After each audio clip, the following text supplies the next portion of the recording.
Good morning, everyone, and thank you for joining us for a Learning and Growing webinar on student athletes and the stress crisis.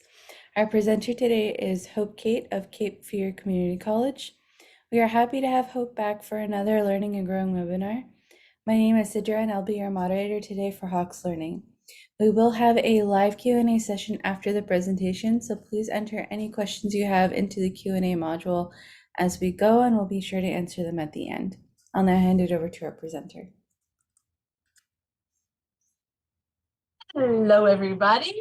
I wanted to say welcome, and I hope I can give you some information that's really good about what we're going to talk about here.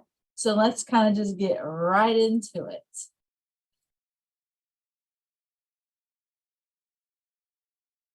I'm hoping everybody can see this just fine. So like she said, my name is Hope Kate. I am an applied sports psychologist. I work as an associate or adjunct professor at Cape Fear Community College, also a private college in Texas, and another college here in Wilmington, North Carolina, where I'm at. So I've got a lot of experience moving around all this kind of thing, and I just wanted to share some of the trends I've been seeing on the current research we have and how we can help our student athletes the most. So let's talk about just the basic stuff. Now, I told you I'm an applied sports psychologist, which means I do have my master's in sports psychology. I have been coaching now for many, many years with student athletes themselves to kind of see like how I can help them overcome the things that they're going through as athletes, which are the trends we're going to talk about. Now, there are unique problems that student athletes go through that regular students do not go through. So I wanted for us to talk about those and see how those really affect their stress levels. Another thing that's really important to understand with student athletes is injuries. Yes, we all get injured doing any kind of sport. We can all relate to that. But when it comes to student athletes, their self-identity is really tied up into what they're able to do. So when they're not able to do it, it can really work on their psyche. The other things that we see are their relationships start to suffer. And we'll talk about the reasons why for that. And then those higher levels of stress they have between trying to stay at 100% in school and trying to stay at 100% outside of school in their sport. These things kind of work all together to make a very unique stress ball for student athletes. So when I say a student athlete, let's make sure we define who this person really is. So these are people that have a history of sports participation. They're usually either working toward their degree through scholarships in school, or they might be with travel teams outside of school. It's not always linked in with what they're going through in college. It could be linked in with a travel group. They've usually been in the sport for at least 4 years. That's through high school. Sometimes you see athletes that have only started in high school. They didn't start when they were 5 years old. So you can imagine those stresses are even higher for them. Usually they do have some form of scholarship, either academic or with sports, or they can have a sponsorship with a traveling team. And that would be outside of their schooling. So you can imagine the stress of having to keep that up and also their school system itself. They're usually very high achievers, very competitive spirit people, high motivation people. So those things are good, but we have to make sure we understand all the struggles they go through. Most of our student athletes are very decent students. They do have a good sense of self-regulation because they're used to having to do that kind of thing, managing their calendars, managing their academics, managing their practice schedule. So you're going to see that higher motivation in them. But what we're seeing now is because training is starting at such a younger age, that student athletes are coming up that have been an athlete for much, much longer than the 4 years. That's good and bad. It's good that they're having more access to training and facilities, but it starts that stress level a lot earlier. So let's just talk about how the numbers look when we're looking at what a student athlete is. These are from the 2021-22 statuses that we have from the NCAA. That is pretty much the guiding body, governing body over college sports, pretty much. So the numbers are pretty accurate. We have seen an all-time high to the number of student athletes. We have 520,000 in the 2021-22 season. That is a huge jump. That's a one-year increase of nearly 30,000 student athletes. So you can imagine that is a lot of student athletes coming into college, either on scholarship, academic, or sports, or with travel teams. Division III saw the biggest growth, and then followed by Division II. Of course, these are the different divisions of school size and where they participate in collegiate sports.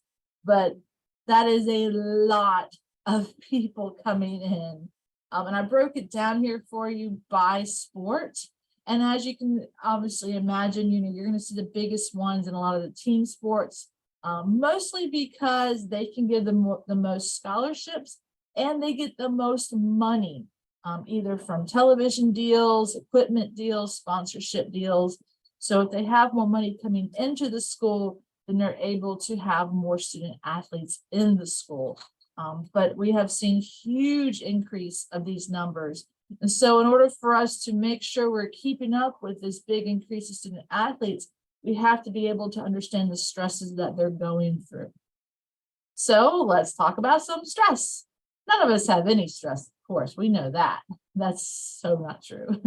But I'm going to talk about some of those stress, some of those triggers that we have. And remember, not all stress is bad. It actually can be very good for us.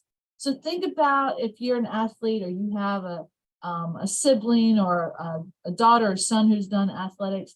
They have do that training. You have to learn something. You have to do a workout routine.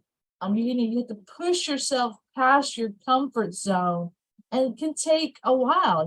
This isn't instantaneous stuff, months, years to master something. It's tough and uncomfortable, but it's not unbearable. It's pushing us, it's motivating us to do something more than what we did do. Well, student athletes do this every day when they're in practice, when they're working on drills, when they're working on sequences. They're doing it all the time. So they have a lot of experience doing that. And so dealing with that kind of stress is not such a big deal to them. They're very used to that. They understand what it is. They understand the stress and strain that it can put on their body, mentally and emotionally, but they're more equipped to handle that kind of stress. But there's also the things like just going to college. Anybody who's gone to college, and all of us pretty much have, it's stressful. It doesn't matter where you come from, how advanced you are. Once you're there, it's stressful. Now, with our student athletes, we're not just having a college experience, now we're having the athletic experience on top of that. So we're talking about things like sleep, missing a lot of sleep, time demands, going from class to practice, from competitions. We're talking about having to have even more relationships with our teammates and our coaches. It's a lot of people you have to get along with, at least enough to work as a team, so that we're not letting the team down, we're not letting ourselves down. Now, like I said before, most athletes do have good sense of self-regulation when it comes to their athletic, to their academics. Their GPAs, they have to keep at a certain level. So they're really keeping that up no matter what. But with that athletic performance added into them, we're seeing more serious issues now. Things like anxiety, depression, eating disorders, and even suicidal thoughts.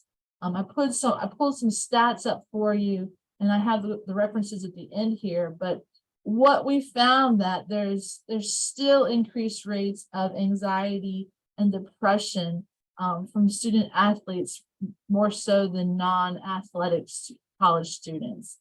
It's just that added everything they have to deal with is still keeping those numbers high.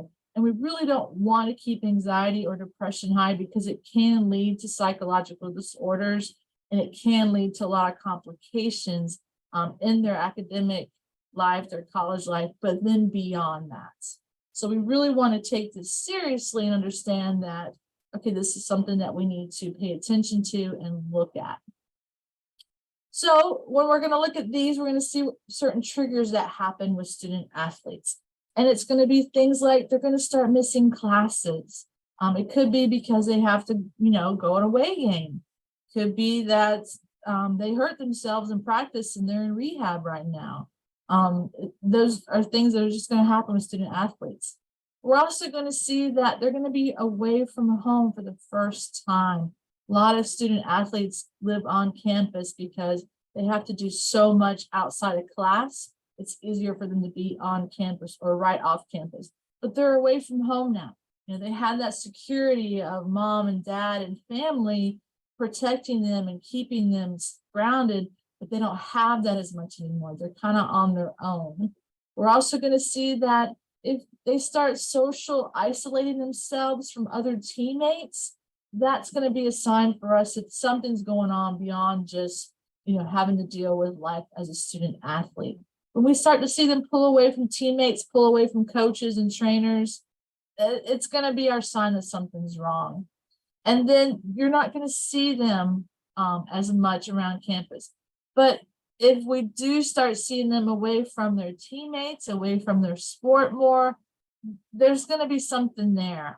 People always usually know who the athletes on campus are. So they're kind of in a little bit of a spotlight. And some of them do very well in the spotlight, but many of them don't. They're just not used to having to deal with that many people knowing who they are. Colleges are a lot bigger than high schools. And so when we're dealing with that, we're seeing that it's going to be some of those triggers that are going to increase that stress level for them. When we look at the numbers, about 30% of women, about 25% of men who are student athletes report having some kind of anxiety once we finally get them to open up about it. Only about 10% will actually seek care. And there's a lot of stigma around that if you watch any kind of professional sports, you see that the mental health movement is really trying to change that, to let athletes know that it's okay to acknowledge, hey, I'm having a hard time and need some help. But it's still slow going at the grassroots level, high schools and colleges, especially smaller colleges who maybe don't have the people on staff to be the educators about mental health. So things like this, us talking with things like this is really helpful so that student athletes know it's okay to ask for help.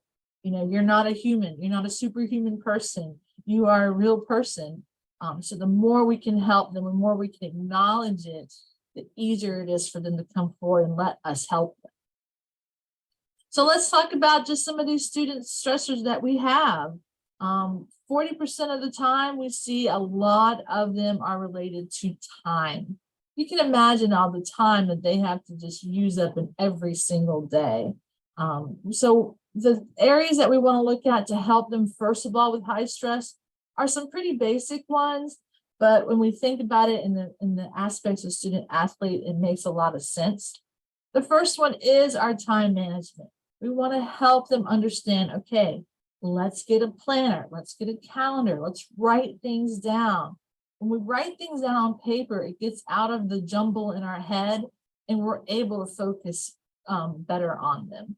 So helping them with time management, you got to put everything down. You got to put down your classes, when you're going to sleep, when you're going to eat, when you do your homework, when you have to do any kind of research, anything they have to do, if they can put it in their physical calendar, it's going to help them a lot.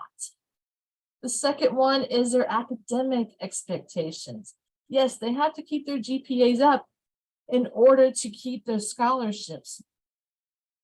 But sometimes they need help. Test prep, they have test anxiety, getting their classwork done, maybe some group study, learning how to talk to professors about missing classes because of travel. That communication skill is very important for student athletes. And if we can kind of help them understand, hey, if you just talk to me, let me know your calendar at the beginning of the semester, I can work with you. It's when they come to us afterwards that it's just like, it doesn't show any kind of ownership of what's going on. So we want to communicate to them that they need to communicate to us. We can keep those academics up as high as they can get. And then the other main pressure they have is their performance. They're always looking at how I can be better, how I can get a better position. What if I'm not doing this well enough? And so again, that dialogue really helps. If you see a student start really struggling, you notice that they're just distracted all the time, they're not hanging out with their teammates again, just have a friendly conversation. How are you doing?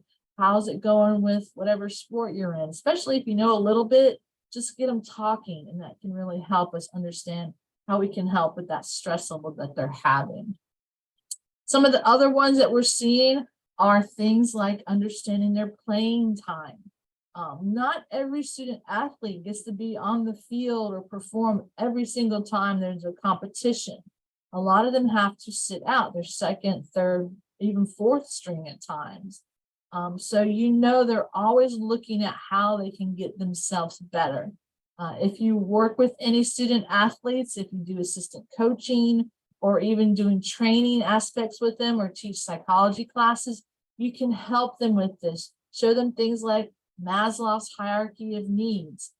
Talk to them about what's your motivation, how are you getting to where you want to be? And it can really help them tune into that. Another thing that's a really stressful thing for student athletes is their social relationships. Not only are they trying to navigate working with their teammates and their trainers and their coaches, but now they have roommates. They may have a romantic relationship. They have just general friends. And there's that new dynamic of family relationships going on. They're no longer the quote unquote child at home. They are now the college student away at college. It does change the dynamic a little bit. So we can help them understand relationships do change. They do mature. Sometimes you grow out of somebody, and that is perfectly fine. But we have to teach them these things. It's not something we know innately. It can really be a stressor for students. Poor health habits. Now, student athletes, are taught, get enough sleep, make sure you eat, make sure you condition, you work out, you stretch, you rehab, but that doesn't mean they're always doing it right. Even college students in general do not get enough sleep. We all know this. So you can imagine if you're adding the stress and strain of sports on top of that, it's going to affect that sleep pattern even more. It's going to affect their diet. They're just going to grab what they can grab on the way, even if it's just a high protein something, but it's not a balanced meal. So we're going to see this a lot. We're going to see them not eating right, not sleeping good. They're going to be very over fatigued from that training that they do all the time. So those things add up to a lot of stress, because when our body isn't at 100%, our mind and our emotions can't be at 100%. So we're going to see that kind of kicking in a little bit. And then the last one I put on here is our parents. Now think about all those classes and competitions and matches that the parents went to before they got to college. They were there for everything. And so a lot of student athletes, when they're dealing with the stress and strain of college and sports, they also have that feeling of they don't want to let their parents down after they've done so much for them. Whether they say it or not, they just always had this obligatory feeling toward parents. And so that's adding another level on top of everything. So you can imagine student athletes are going through a lot. Yes, a lot of this is just college related, but we're adding on that aspect of sports onto it. So you can see how it builds and builds and builds, and the different ways that it comes out. So it helps us to understand these things so that we recognize them easier, and then we can help them in the small ways that just build up to something bigger. The second thing I wanted to talk about was injuries and what I call self-identity. A lot of our athletes identify as the sport they are. And when they're injured, it can change things a lot. So what we're seeing now, again, these numbers are pretty crazy, is about 3.5 million child and teenage athletes experience injuries each year. That is a huge number for each year. I've been reading a lot of studies from the Orthopedic Society, and they're seeing such increases in younger and younger athletes coming to get things like knee replacements at like 12 years old. It's crazy. So these numbers are quite alarming, but it shows you that training is starting a lot earlier, and it's something that we need to be aware of. So because this training is starting so much earlier, these children at that point are really identifying as that sport they are. They're identifying as, I am a volleyball player, soccer player, football player. This is who I am. This is what I can give to the world. And yes, those are great things. It gives them the social outlets. It gives them, that physical, that emotional health that can come from working with the team. It helps them with their motivational skills and their self-regulation skills. But as soon as they get injured, which is bound to happen, pretty much no matter what sport you're talking about, it affects them greatly. They feel a huge sense of loss and can develop, again, depression or anxiety, because their identity of who they are is so tied into their sport. If they can no longer do their sport for however long, it really, really hits them hard. We have to be concerned about that, because not only is it painful, and they can't do the sport they love, but it can also give us things like, now all of a sudden they don't want to do the sport. They're looking at things like, I don't care about that anymore. I don't care about school. I don't care about sports. I don't care about living up to my expectations anymore. We're going to see a lot of negative feelings that can come from that. And if they keep on that path, it can really damage their psyche, which can just, cause a bunch of stuff. Sometimes we're seeing things like they have a fear of re-injury. So you'll have athletes that have recovered from something, and then they'll go back into their sport, and now they don't want to play it anymore. It'll come off as angry or nonchalant. But if you see it for what it is, it's that fear of re-injury. They may have lost their confidence. They may have failure-based depression now, some mood disturbances. All these things down here that I've listed can start to exasperate the injury itself, and it's become much bigger than it is. So you can see how injuries are tied in with their self-identity so strongly that it can cause a major stress factor in their lives. Now, when we're working with student athletes, and particularly college sports, a lot of times we see them hiding injuries. That can be a number of reasons, and I've listed some here. A lot of it deals with what they're used to. Most athletes, once they hit college, they have already been injured a number of times. They're used to working through the pain. They're used to dealing with it, but they've never really had to struggle until they've, reached adult level. When we're injured as an adult, when we're in college, it is much more difficult to deal with. The injuries can be much stronger. And so they may not have developed those healthy coping skills up until now. And this can make them feel like a failure.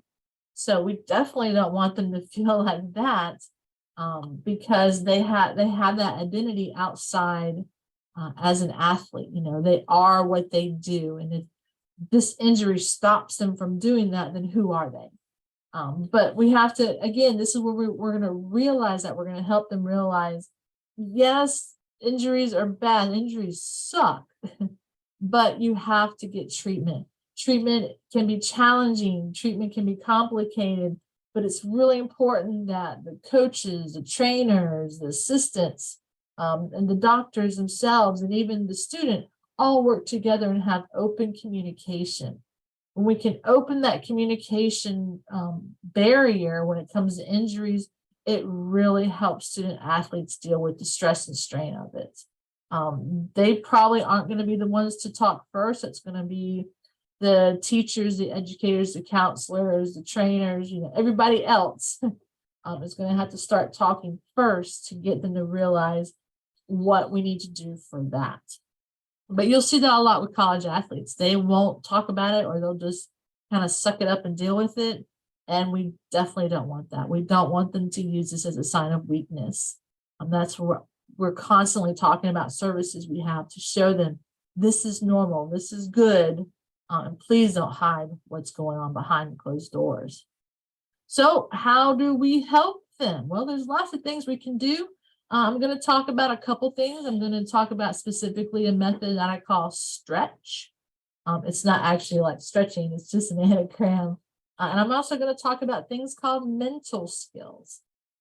So I'm going to talk about mental skills first. How do we help them? Well, it goes without saying that chronic stress affects student performance. Simple as that.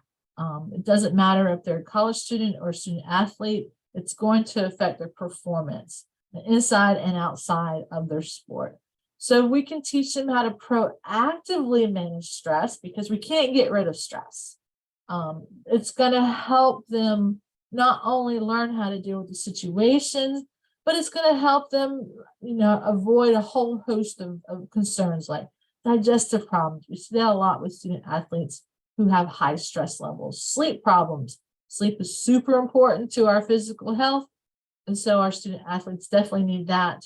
And even things as serious as stroke and heart disease.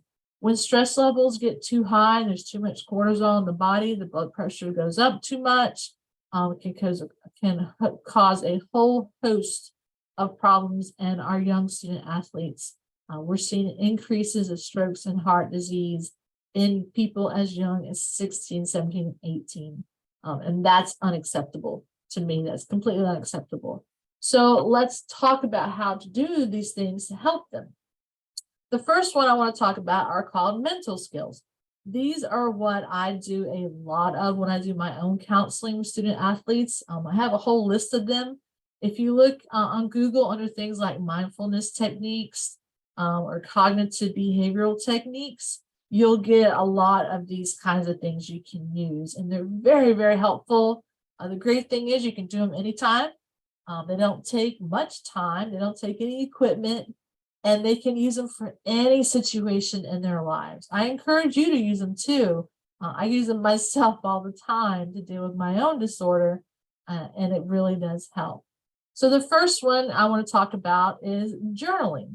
Sounds simple enough, but I actually talk about journaling in every psychology class I teach. It's such an important technique, not only for people to get their thoughts and feelings out in a safe environment because nobody else reads it, but I do what's called downloading. All day long we have thoughts and feelings going on in our heads, reactions and reaction formations from things that happened weeks ago, but they're always rolling around in our heads. So if we can get that stuff down on paper, we're literally downloading it from rolling around in our head all the time. Do that, we start to see thought patterns. We start to see behavioral patterns of how we react to things.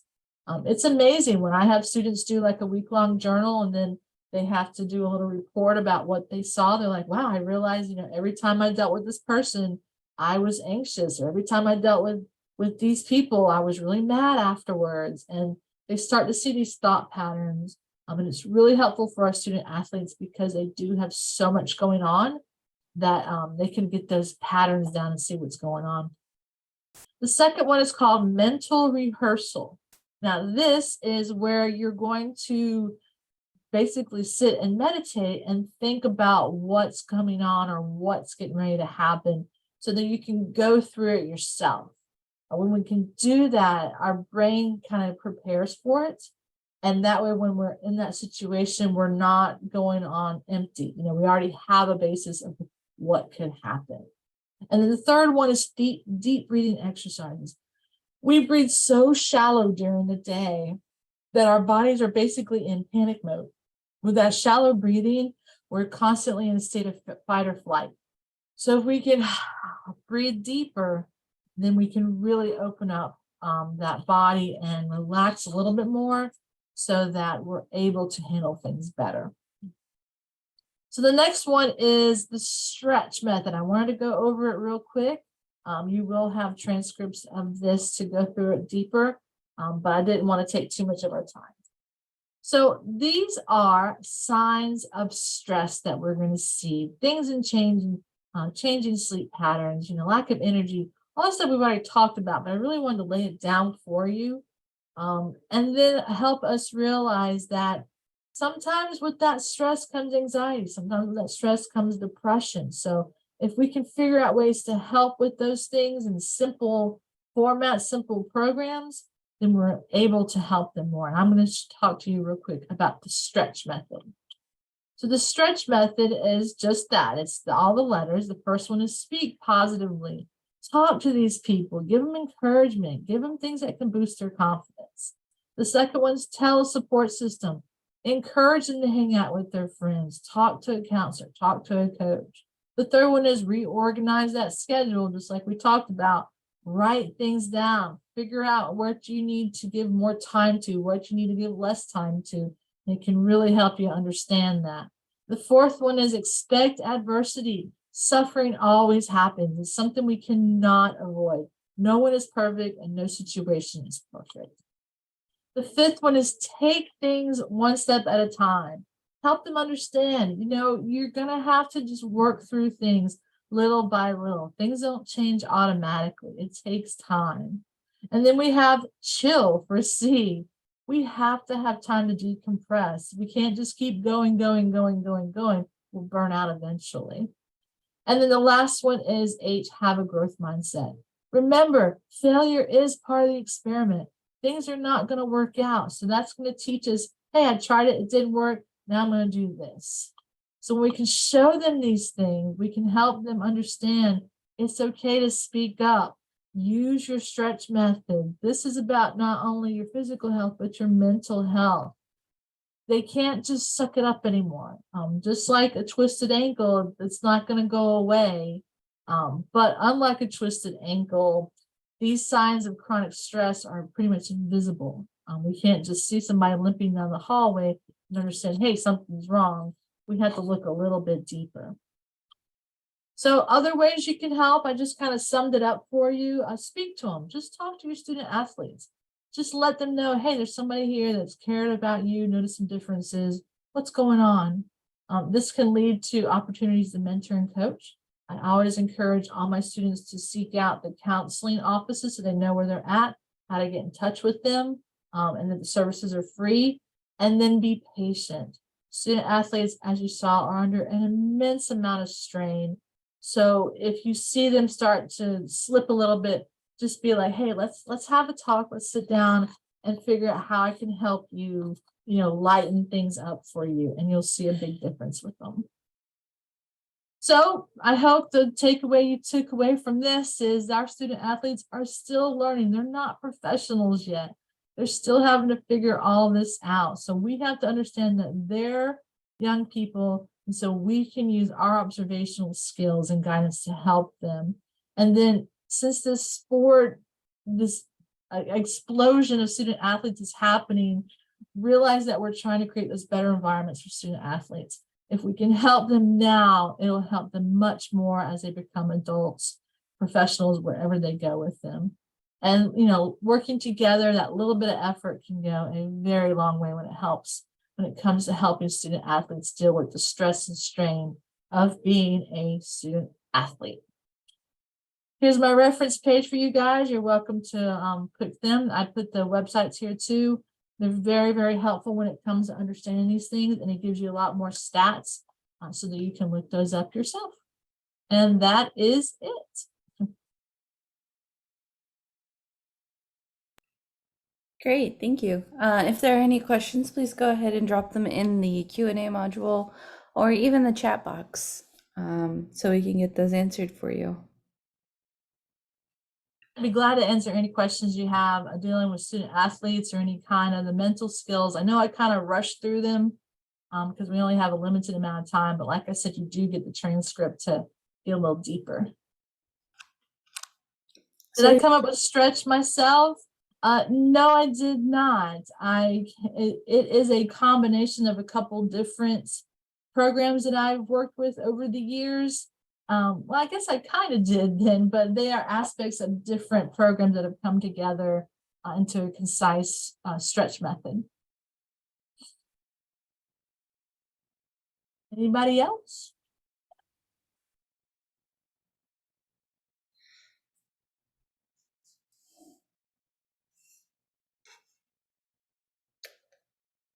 I don't see any other questions. Do you have any closing remarks for us? I think just realize that your student athletes, they're looking for somebody to help them. If you start to see all those signs and symptoms we talked about earlier, just speak up to them. Even if they tell you, no, I'm fine, I'm just dealing with blah, blah, blah. You open the door for them. Remember that, again, these are still children in certain aspects. Just be there for them. And just a few simple encouragement words can go a long way. So I hope you guys have gotten a lot of that from this. Well, thank you so much. Thank you, and thank you all for attending today. We will be emailing you a link to view the recording of this webinar once it's available. If any of you or your fellow instructors are interested in presenting for our Learning and Growing webinar series, please submit your proposals to the Learning and Growing website, which I'm going to go ahead and link in the chat now for easy access. These webinars are brought to you by Hawks Learning, an innovative educational courseware company. To learn more about our mastery-based course materials and about how Hawks can enhance learning outcomes for you and your students, please visit hawkslearning.com, and I hope everyone has a great rest of your day. Thank you for attending. Bye, everybody.